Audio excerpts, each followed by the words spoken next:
অভি কি সত্যিই বিশ্বাস করে ফেলল যে হিরণময় তাকে কিডন্যাপ করিয়েছে, নাকি এর পেছনে লুকিয়ে আছে আরও বড় কোনো সত্য? আজকের পর্বে এমনই এক বিস্ফোরক মোড়, যা পুরো রায় পরিবারকে কাঁপিয়ে দিয়েছে। রাগে ফেটে পড়ে অভি সবার সামনে জানিয়ে দেয় এই বাড়িতে আর কোনো শান্তি নেই। ঈশাকে কড়া কথা শুনিয়ে সে বলে কেউ আর তাকে বোঝে না, কেউ তার কষ্টটাও দেখতে চায় না।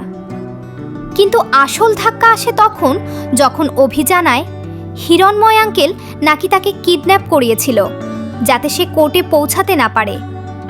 এই কথা শুনে পরিবারের সবার পায়ের তলা থেকে মাটি সরে যায়। অন্যদিকে হিরণময় একা ঘরে বসে অভির ছোটবেলার ছবি হাতে নিয়ে ভেঙে পড়ে। সে বিশ্বাসই করতে পারে না যে ছেলেকে নিজের হাতে বড় করেছে সেই ছেলেই তাকে এমন অপরাধী ভাবছে। ঠিক তখনই সামনে আসে ছুটি। সবাই যখন অভিকে নিয়ে দুশ্চিন্তায়, তখন ছুটি ঠাম্মিকে বলে আপনি একবার অভির সঙ্গে কথা বলুন, আপনার কথাও আজও সবচেয়ে বেশি মেশি মানে। ঠাম্মি গিয়ে অভিকে বোঝানোর চেষ্টা করে যে হিরণময় কখনোই তাদের পরিবারের ক্ষতি চাইতে পারে না। কিন্তু অভির মন ভাঙা। সে বলে এখন আর কারো ওপর ভরসা করতে পারছে না।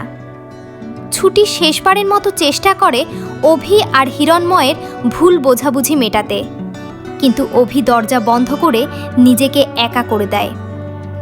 এদিকে ঈশা আর ঠাম্মি অভির পছন্দের আলু সিদ্ধ ভাত আর প্রোটিন বার এনে তার মন ভালো করার পরিকল্পনা করে।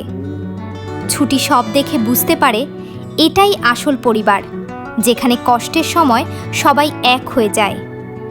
তাহলে কি ছুটি শেষমেশ অভি আর হিরণময়ের মধ্যে সমস্ত ভুল বোঝাবুঝি মিটিয়ে দিতে পারবে, নাকি এই সম্পর্ক আরও ভয়ঙ্কর মোড় নিতে চলেছে?